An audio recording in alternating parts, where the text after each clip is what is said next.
This disease is on one of the most strategically gifted pieces of geography in all of West Africa. It has a natural deep water harbor. It sits at the mouth of a river system that reaches 500 kilometers into the interior of the continent. It has direct ocean access to Europe, Asia, the Americas. It is surrounded by one of the largest proven oil reserves in Africa. And it once had a railway that stretched 1500 kilometers north, connecting it to the Sahel, to the Chad Basin, to the agricultural heartland of the entire Nigerian interior. Geographers have a word for a city like this: a corridor city. A place where geography, resources, and trade routes converge and create something almost impossible to replicate elsewhere. Rotterdam is one, Singapore is one, Hamburg, Antwerp. Cities that became the commercial backbone of entire nations simply because of where they sit and what surrounds them. Port Harcourt had everything those cities had. And in 1960, at Nigerian independence, it was on exactly that trajectory. So let me show you what it looks like today.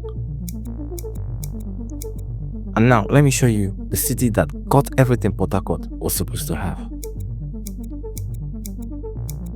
One city produces the oil that forms the entire nation and looks like this. The other produces nothing. No oil, no gas, no mineral, nothing, and looks like that. I spent months trying to understand how that happened. What I found wasn't a story about market forces or one city simply outworking the other. It was a story about three deliberate decisions made over decades that stripped Port Harcourt of everything it had: its trade, its oil revenue, its merchant class, its railway, its future, and handed all of it to Lagos.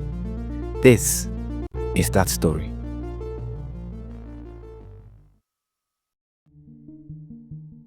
Alright, before we get into the theft, I need to show you what was actually stolen, because we think of Port Harcourt as an oil city, petrol station. That's the whole story in their heads, but that's not even close. Go back to 1909.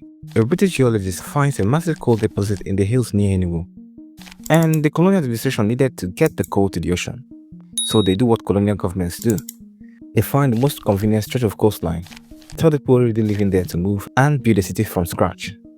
They found a community of Ikwere Igbo people farming the banks of the Bonny River, forced them off their ancestral land, built a port on it. Name it after Lewis Harcourt, the British colonial secretary, a man who never once visited Nigeria. The local Ikwere people had their own name for it, Igbocha. And the railway they built to carry that coal, it didn't stop at Enugu.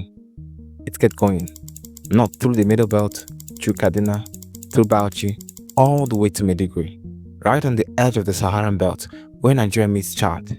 1,443 kilometers of track, 5 geopolitical zones, all of it feeding into one southern terminus, Port Harcourt. And this wasn't a secondary route. The Nigerian Railway's own records called this the best and most vibrant rail corridor in the entire country before the war.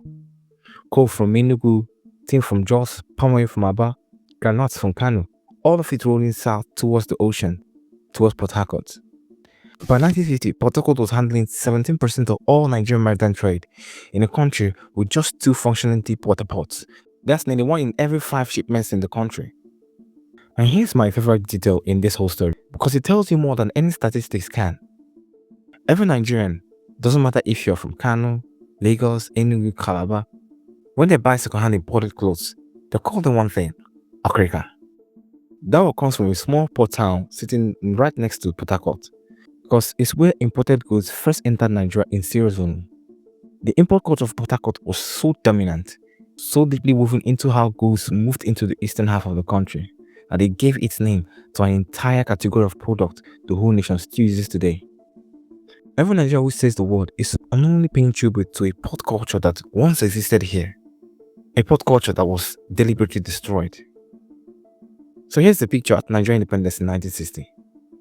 Port Harcourt is the anchor of the fastest emerging economic corridor in the country, an integrated system, a rail going north, ships coming south, an established Igbo merchant class running the commercial ecosystem, sitting directly on top of oil reserves that are about to make Nigeria one of the wealthiest nations in Africa. Every condition for a world-class city, right here. And then in less than 20 years, 3 things happened that dismantled every single one of those advantages And if you trace each one of them far back enough, you end up in the same place, Lagos. May 26, 1967, 2 days before the Civil War officially begins, General Gowon signs a decree creating Rivers State. Officially, this was minority protection, giving smaller groups like the Jaw and Ogoni their own political space, grievances, genuine arguments. But 2 days before a war, what it actually did was a surgical separation of Port Harcourt and its oil from the Eastern Bloc before the shooting started. By May 1968, federal forces captured Port Harcourt, and the government made a decision described as temporary that turned out to be permanent. All goods movement diverted from Port Harcourt to Lagos. Security reasons, they said. Now here's what people miss about this. Diverting trade isn't just moving ships. When you redirect cargo to a different port for 3 years, freight forwarders relocate, clearing agents rebuild the offices, import agents move, warehouses get built in the new city. Logistics companies establish their routes from there. Custom infrastructure gets deployed there. 3 years of all that being built in Lagos instead of Port Harcourt. And when the war ended in 1970, nobody reversed it. No policy to rebuild Port Harcourt's trade volumes, no incentive for shipping lines to go back east. Nothing. Port Harcourt went from handling 17% of Nigerian maritime trade before the war to today, where Lagos swallows over 90% of the country's maritime traffic, and the eastern ports run below a third of their capacity. A wartime diversion, never unwound. That's life one. Hey, real quick, before we get into the next part, if you made it this far, you will know this channel does things a little differently. No recycled headlines, no surface level takes, just deep research, real history, and stories that actually matter, told straight. We're trying to build something here, and 96% of people watching this right now are not subscribed, which honestly, I get it, you forget. I too forget to subscribe to channels I watch many times. But if this kind of content is something you want to see more of, hit the subscribe button right now and turn on the notification bell, because that one small thing is literally what keeps this channel alive and keeps us making videos like this one. Alright, back to Portharcut, because it's about to get worse. Okay, Portharcut loses its trade, but it still has oil, the resources that funds the entire Nigerian government. Surely, that revenue comes back. Well, let me show you one number, just one. In 1950, when the North produced groundnuts, the West produced cocoa. Every region kept 100% of its resource revenue. That was the foundation deal. They found oil right under Portharcut. And watch what happens to that principle. By the height of the oil boom, the derivation had been crossed to 20%, then 2, then 1.5. Portharcut's ground was producing a huge chunk of the wealth that funded the entire country. And by 1984, Rivers State was keeping only 1 naira 50 kobo of every 100 naira that they saw it produced. The other 850 federal account distributed across the country, which means Lagos, being the capital then, while producing zero oil, received federal allocations funded entirely by Portharcut's ground, and used that money to build the roads, the institutions, the financial architecture that turned it into Nigeria's economic capital. And here's the part I genuinely can't get past. The Derivation principle wasn't dismantled because the country was broke. It was dismantled specifically as oil became the dominant resource. Users producing granules and cocoa kept the 100%. The moment the resource sat under Portharcut, the rules changed. Portharcut provided the money, Lagos built itself with it. That's knife 2. The third knife is the most personal one because this one is about people. Before the war, Portharcut's financial life ran through the Igbo hands. Wholesale traders, import agents, property owners, people that ran the okrika trade, people who knew which shipping agents to call, which route to send goods inland, and which warehouse to use. The human engine of this poor city, built over generations. When the federal forces took Portharcut in 1968, the Igbo population fled, left behind their homes, their shops, their warehouses, everything. When they came back after the war, it was gone. Rivers State at the time, controlled now by minorities, had passed the Abandoned Property Edict. Every property left behind during the war, declared abandoned, seized, redistributed. And this in fact began the cultural split between the South and the East, and made many Igbo groups in Rivers State less attracted to their Igbo heritage and identity. Now, the North fought this war against Biafra too. Igbo lived across northern Nigeria. When they returned after the war, the properties were waiting. Some northerners literally collected the rent for Igbo landlords. during the war and handed the money back to them. Only Portharcut where property seized. Only here. And the time of everything else made recovery impossible. The federal government's post-war bank settlement gave every account holder, regardless of what they had deposited, a flat payout of £20. So a total with £10,000 in the Portharcut bank came back to £20. Capital gone. Then the property seizure took the real estate, collateral gone. Then the indigenization of 1972 came and said, here's a chance to invest in Nigeria's economy. With what? With £20? So they left, took their trading networks, their supply relationships, their import knowledge, and rebuilt the businesses in Lagos, in Anisha, in Cotonou. Lagos didn't end this migration. It absorbed a commercially sophisticated merchant class that had been violently expelled from their home city, along with all the knowledge and networks they carried. A port without merchants is just a loading dock, and that exactly is what Portharcut became. That's nice 3. So let's talk about what was actually lost. Lagos today generates 54 trillion naira in annual economic output. The state sitting on Nigeria's oil, generates 7.9 trillion, less than 1/6 of Lagos, despite being literally the source of the wealth that built this country. Lagos State generates over 1.2 trillion naira annually in internal generated revenue. Lagos State generates around 300 billion, about a quarter, for a state with Nigeria's most valuable natural resources underneath it.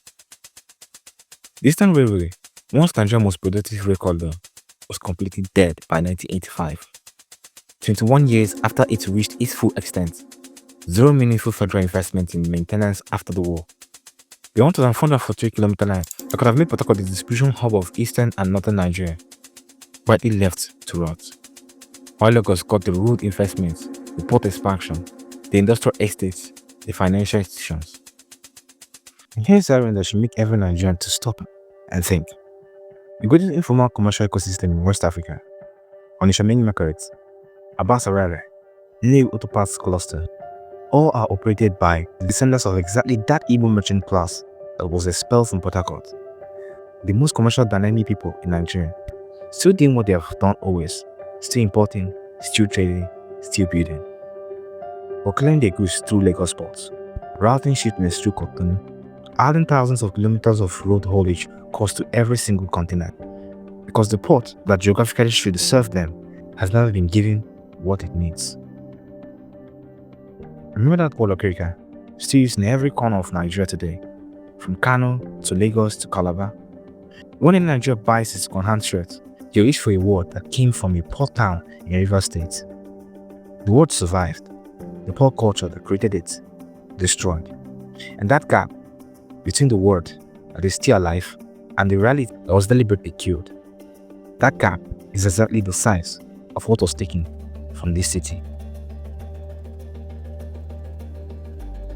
What would Portharcut look like today if the derivation principle had been respected, if the wartime diversion had been reversed, if the Eastern Railway had been maintained, if the merchant class that built the watcher had been allowed to rebuild it? Nobody can answer that with certainty, but we can look at Rotterdam and Singapore, at every port city in the world that was handed the combination of deep water access, rail connectivity, oil wealth, and commercial culture that Portharcut had in 1960. And imagine what they became. And then can look at what Lagos is today, built in no small part of the money, the trade, the people, and the infrastructure that should have stayed in the East. So Portharcut didn't sail. Portharcut was sailed. And the city that benefited the most from that failure calls itself Nigeria's economic capital today.